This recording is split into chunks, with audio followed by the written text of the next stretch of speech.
हाँ दर्शक बंधु लव हांसदा नारे हेची police case. Love Hansda girlfriend Saloni Murmu ji की राइडरपुरी नारे परिचित तांकर भाई कंप्लेन देइछंती बेंगलोर पुलिस स्टेशन रे कि तांको भौणीकर मरिबा पछरे लव हांसदा हाथ रही।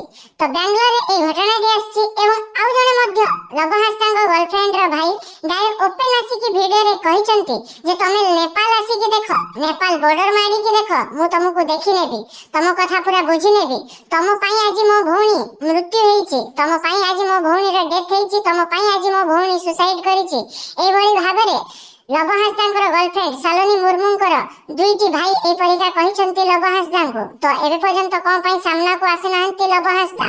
लवंक नारे एबे बेंगलोर थारे पुलिस केस हेछि। तो लव हांसदा आपण आगु को आसंतु एवं सत कथा कोन ता मुंह खोली कहि दियंतु आपनकर फैंस मानंकु। आपनकर बहुत जण फैंस रागी के अछंती तो आ बहुत जण फैंस मन दुख करूचंती कि कोन हेछि एक्चुअल रे सत कथा कोन सतरे लव हांसदा किछि धोखा देइथिले कि तांको गर्लफ्रेंड को जोंथि कारणरू गर्लफ्रेंड आज सुसाइड कर देइछंती एवं ताको गर्लफ्रेंड रो भाई माने मध्य जने ओपन चैलेंज दउछि कि लव हांसदा तमे नेपाल बॉर्डर को आसो, मु तुमको देखि नेबी। आ जने भाई चंती पुलिस स्टेशन ले जाई कि लव हांसदा कारण होचंती मो भौणी सुसाइड करबा पछरे लव हांसदांकर हाथ रहिछि। तो लव हांसदा आपन को रिक्वेस्ट रहिला आपण आगु को आसी कि कहंतु एक्चुअली सत घटनाटी कोन हेछि।